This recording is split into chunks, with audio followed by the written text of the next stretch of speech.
రాజకీయాలు ఏమని అంటే ఎన్నికల్లో మీ వాదన మీరు చెప్పడం, వారి వాదన వారు చెప్పడం, ప్రజలు తీర్పు వదిలేయటం వేరు. ఒక కక్ష కట్టుకుని కొంతమంది సభలోకి రాకూడదు, ప్రాణం పోయినా సరే ఎందుకు వస్తారో చూస్తాను అని చెప్పని వివరాలు నాకు తెలియవు. కానీ ఆంధ్రప్రదేశ్లో నేను విన్న ప్రకారం కనీసం 10,000 కోట్ల రూపాయలు ఖర్చు అయిందని చెప్పాను ఈ ఎన్నికల్లో. కొంతమంది 10,000 కోట్ల రూపాయలు, కొంతమంది 10,000 కోట్లు మీరు తక్కువ చెప్తున్నారు సార్, 20,000 కోట్ల దాకా అయిందని చెప్తున్నారు. ఎన్నికైన తర్వాత 20,000 కోట్లు అని చెప్తున్నారు. ఎవడు గెలుస్తాడు ఎవరు ఓడతారని చెప్పాను. అంటే ఒక వికృతమైనటువంటి దానికి వచ్చాం. జీవన్మరణ పోరాటంగా రాజకీయాన్ని మార్చేశాం. ఒక రాజకీయంగా చూడకుండా కక్షగా ఒక వ్యక్తిగతమైన రాకూడదు అది. కాబట్టి పవన్ కళ్యాణ్ గారు, చంద్రబాబు నాయుడు గారు, తర్వాత లోకేశ్వర్ గారు, బహుశా నాదెళ్ల మనోహర్ గారు, కొనతాల రామకృష్ణ గారు, ఇలా కొంతమంది మీద ప్రత్యేకంగా దృష్టి సారించి మనం లెక్క పెట్టలేంత డబ్బులు ఖర్చు పెట్టారని విన్నాను. దురదృష్టకరం. ఒకటి, ఈ కక్షపూరితంగా కొందరు రాకుండా ఉండటమే లక్ష్యం, దానికో సర్వశక్తులను ఒడ్డుతానన్నది, దానికి డబ్బులను ప్రయోగించడం అన్నది ఖచ్చితంగా ప్రజాస్వామ్యానికి చాలా ప్రమాదకరం దీర్ఘకాలంలో. రెండోది, పక్కన పెట్టేసినా కూడా ప్రతి నియోజకవర్గంలో సగటున 25-30 కోట్ల తక్కువ ఖర్చు పెట్టాల ఒక్కొక్క పార్టీ. చాలా మంది ఇంతకు తక్కువ చెప్తున్నారండి, కొన్ని చోట్ల 50-100 కోట్లు అవుతుందని చెప్తున్నారు. బ్రిటన్లో ఎన్నికలు జరుగుతున్నాయి, రేపు జూలై 4న పార్లమెంట్ ఎన్నిక జరుగుతుంది. బ్రిటన్ మొత్తం సంపద, దేశం చిన్నదైనా కూడా జనాభా రీత్యా భారతదేశ సంపదకి సమానం. ఈ మధ్యనే బ్రిటన్ దాటి మనం 5వ స్థానానికి వచ్చాం. బ్రిటన్ 6వ స్థానంలో ఉంది, మనవాడు సుమారుగా సమానం. దేశ పార్లమెంట్ ఎన్నిక జరుగుతుంది. మనకి ఈవేళ ఆంధ్రప్రదేశ్లోనే 15-20 కోట్ల రూపాయలు ఖర్చు అయిందని చెప్తున్నాం ఎన్నికల్లో. దేశం మొత్తంలో ఈ ఎన్నికల్లో బహుశా 1,50,000-2 లక్షల కోట్ల రూపాయలు ఖర్చు అయి ఉంటుంది మొత్తం దేశం మొత్తం మీద. బ్రిటన్ మనతో సమానమైన సంపద ఉన్న దేశం. నేను ఇక్కడ కూర్చొని చెప్తున్నాను, రేపు పొద్దున మీరు గూగుల్ చేసి తెలుసుకోవచ్చు. ఎన్నికైన తర్వాత ఎంత ఖర్చు అవుతుందో తెలుసా? సుమారుగా అన్ని పార్టీలు కలిపి, అందరు అభ్యర్థులు కలిపి 1,000 కోట్ల రూపాయలకు మించదు. ఆ సిచ్యువేషన్ మన ఇండియాలో రాదంటారా సార్? 1,50,000 కోట్ల రూపాయలు అక్కడ 1,000 కోట్లు. 1,000 కోట్లు కూడా ఈవేళ పౌండ్ మారకం విలువ రీచ్. ఎందుకంటే ఒక పౌండ్ సుమారుగా 100 రూపాయలు, కానీ పౌండ్కి మార్కెట్లో కొనాలంటే 30 రూపాయలు, 25 రూపాయలు సరిగ్గా వస్తుంది. ఆ రకంగా లెక్కేస్తే 200-250 కోట్లు మించదు. 250 కోట్ల రూపాయలు ఎక్కడ మనతో సమానమైన ఆర్థిక వ్యవస్థ, 1,50,000 కోట్ల రూపాయలు ఎక్కడ ఒక పేద దేశంలో. మనం ఎంత వికృతంగా ఉంది మన రాజకీయం, ఎంత దూరం పోయాం, రాజకీయాన్ని ఎంత అపహాస్యం చేసాం. ఈ ఎన్నికల్లో గెలిపోవటంలో గురించి మళ్ళీ పందాలా, ఇదేదో జోదంలాగా, కాయరాజా కాయలాగా 10,000 కోట్ల రూపాయలు దానిలో పెట్టడమా?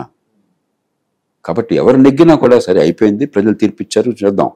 కానీ ఈవేళ అన్ని పార్టీలు, ఎన్నికైనటువంటి నాయకులు ఎల్లకాలం దీన్ని కొనసాగిస్తే ఎవరు నెగ్గినా కూడా దేశం ప్రమాదంలో పడుతుంది. వాజ్పేయి గారు ఎప్పుడు అనేవాడు, ఏమయ్యా మనందరం రాజకీయ జీవితాన్ని ఒక అబద్ధంతో మొదలు పెడుతున్నాం. ఇక పవన్ కళ్యాణ్ పాత్ర మీకు ఏమనిపించింది మొత్తం ఈ సినారీ మొత్తం మీద? పవన్ కళ్యాణ్ పాత్ర నేను చాలాసార్లు చెప్పాను. పవన్ కళ్యాణ్ గారు బాగా జనంలో ఆకర్షణ ఉన్నటువంటి గొప్ప నటుడు, ఒక స్టార్. సినిమాల్లో ఉంటే ఈ సూపర్ స్టార్లకి డబ్బులు ఇచ్చి వాళ్ళని పోషిస్తారు, గౌరవించుకుంటారు. పాపం జనంలోకి వస్తే డబ్బులు ఇచ్చి మనం తెచ్చుకోవాలి, నానా కష్టాలు పడాలి, తిట్లు తినాలి, అవమానాలు భరించాలి, కొన్ని సందర్భాల్లో ఓటమి చవి చూడాలి. కాబట్టి మనసు పెట్టి ఈ సమాజం బాగుపడాలన్నటువంటి ఆకాంక్షతో ఈ కష్టాలు వచ్చి ఉన్న సంపాదన పక్కన పెట్టి వచ్చారు. అలాంటి వాళ్ళు ఖచ్చితంగా రావాలి. నేను పవన్ కళ్యాణ్ గారితో కలిసినప్పుడు చెప్తుంటాను, మన ఎన్నికల వ్యవస్థలో 2 పార్టీలు బలంగా పాతుకుపోయినప్పుడు 3వ పార్టీకి అంత తేలిగ్గా ఆధారం రాదు. కాబట్టి దీర్ఘకాల పోరాటంగా భావించాలి, ఎవరు నెగ్గారని కాకుండా వ్యవస్థను మార్చినట్లానే. కాబట్టి ఆయన పట్టుదలతో పాపం పోటీ చేశారు, కష్టపడ్డారు. మరి ఆయన నగ్గలేదు. 2014లో ఆయన పోటీ పెట్టలేదు, మద్దతు ఇచ్చారు. 2019లో పోటీ చేస్తే ఆయన నెగ్గనివ్వలేదు. మరి ఆయన అనుచరులు రకానికి ఆయన కూడా పార్టీ మార్చేసినట్టున్నాడు. అవన్నీ భరించి వ్యక్తిగత స్వార్థాన్ని కాకుండా, కూటమి లేకపోతే మన ఎన్నికల వ్యవస్థలో మన ఓట్లన్నీ వృధా అయిపోతాయని గుర్తించి ఆయన నమ్మిన లక్ష్యం కోసం పోరాడారు. ఇప్పటికి కూడా ఈ దేశంలో ప్రజాస్వామ్యం బాగుపడాలా, రాజకీయం మారాలని చెప్పిన ఆలోచనతో ఉన్నారు. కాబట్టి దానికి ఒక అవకాశం వచ్చింది. దీర్ఘకాల ప్రయత్నం చేసినట్టయితే ఖచ్చితంగా రాజకీయాన్ని మార్చడంలో, ప్రజలకి ప్రజాస్వామ్యం అర్థమయ్యేట చేయడంలో ఆయన పాత్ర కీలకమైనదిగా ఉంటుంది. కాబట్టి పూర్తిగా శుభాకాంక్షలు తెలియజేస్తూ ఆయన వల్ల మంచి జరగాలని మరి కీర్తి పొందాలని కోరుతున్నాను. ఫ్యూచర్లో ఏంటంటే ఆయన సీఎం అంటే వాళ్ళ అభిమానుల కోరికండి, ఫ్యూచర్లో అవకాశం ఉంది. అందుకనే ఏ పదవైనా సరే ప్రజలు కోరుకుంటే ఎవరికైనా అర్హత ఉంది. కాబట్టి పదవులు పెద్ద ముఖ్యం కాదు, అది శాశ్వతం కాదు. మనం నిజమైన మార్పును తీసుకురావాలి. పదవి ఒక్కటే మనకి లక్ష్యం కావడం. ఇప్పుడు పదవుల్లో ఉండి అద్భుతంగా రాణించిన వాళ్ళు ఉన్నారు.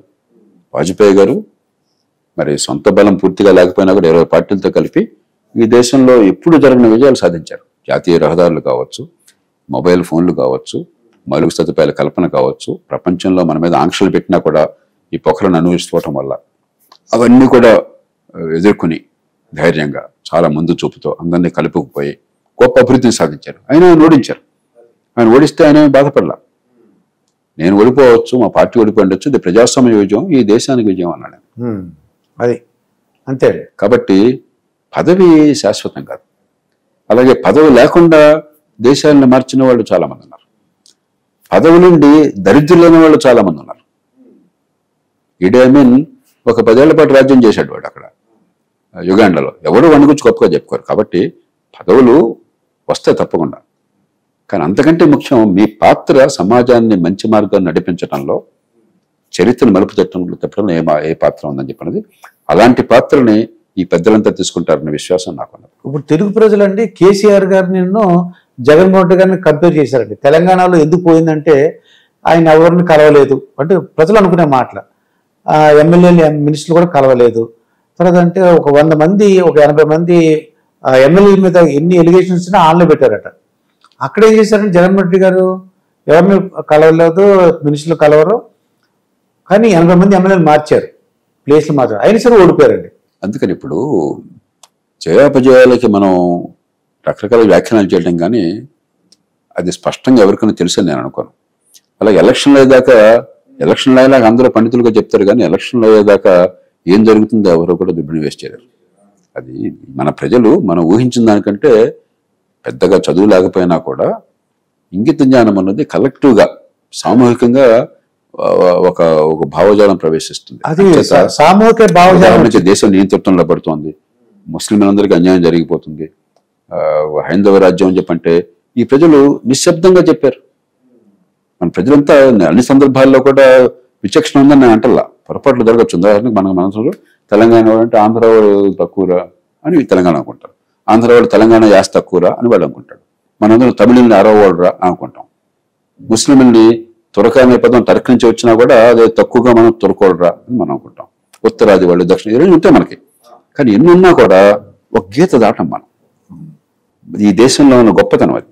భారతీయ సమాజంలో కొన్ని వేల సంవత్సరాల సహజీవనం వల్ల ఇంగిత జ్ఞానం, ప్రాగ్మాటిజం అంటాం, ఆచరణ సాధ్యమైన తీరు, ప్రతిదాన్ని కూడా తెగేదాకా లాగం, అది మన సమాజంలో ఉన్నటువంటి అంతర్గత లక్షణం. మన ప్రజలు తక్కువ అంచనా వేస్తున్నారు. అయితే 77లో అసలు నియంతృత్వం గురించి ప్రజలకు అర్థం కావటం ఏంటి, ఇందిరాగాంధీ మహానాయకుడిగా కీర్తిస్తున్న కాలంలో, వేరే ప్రత్యామ్నాయం లేని కాలంలో, అన్ని పార్టీలు ముక్కలైనటువంటి కాలంలో ఆమెను ఓడించడం ఏంటి, ఎవరిని ఊహించారా? అంచేత ప్రజల విద్యను తక్కువ అంచనా వేయద్దు. పొరపాట్లు ఉన్నాయి, మన సమాజంలో లోపాలు ఉన్నాయి. ఓటు అంటే ఏంటో అర్థం కావట్లేదు. మరి తాత్కాలిక ప్రయోజనాల కోసం కొన్ని సందర్భాల్లో ఓటేస్తున్నాం, అది వాళ్ళ తప్పు కాదు, ప్రజల తప్పు కాదు. ఓటుకి డబ్బులు ఇస్తున్నారు, చర్చల పెళ్లికి వచ్చిందా కట్నం డబ్బులు తీసుకుంటున్నారు, అది కూడా వాస్తవమే. అవన్నీ మార్చాలి, దానికి రకరకాల పద్ధతి. కానీ మౌలికంగా ఈ ప్రజల్లో ఇంగిత జ్ఞానం అన్నది ఇప్పుడు మా తెలుగు ప్రజలకు మంచి అవకాశం వచ్చిందండి.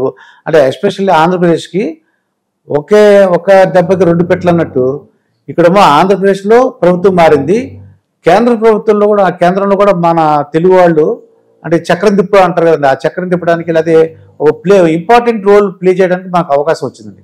దీన్ని ఎలా ఉపయోగించుకుంటే మంచిది అంటారు మీకు తెలిసిన? మనకేంటంటే ఒకటి కూటమిలో సహజంగా మనకి స్థానబలం ఉన్నప్పుడు ఉపయోగపడుతుంది. 2 భావస్వారూప్యం ఉన్నది. ఆంధ్రప్రదేశ్లో చంద్రబాబు నాయుడు గారికి ఉన్నటువంటి విజన్ మొట్టమొదటి నుంచి కూడా ఆర్థిక సంస్కరణలు, పెట్టుబడులు, మౌలిక సదుపాయాలు, ఆర్థిక క్రమశిక్షణ, అభివృద్ధి, అదే కదా ఆయన మంత్రం. మోదీ గారి మంత్రం అదే కదా గుజరాత్లో కానీ దేశంలో కానీ. కాబట్టి రాజకీయంగా ఎట్లా ఉన్నా కూడా ఈ దేశం ఎలా ఉండాలన్న విషయంలో ఇద్దరికి ఒకే రకమైన భావజాలం ఉన్నది. రెండోది మనకి ఎప్పుడైతే అక్కడ పలుకుబడి ఉందో మూడోది రాష్ట్ర విభజన నేపథ్యంలో కొన్ని హామీలు ఇచ్చారు, కొన్ని నెరవేరినాయి, కొన్ని ఇంకా ఉన్నాయి.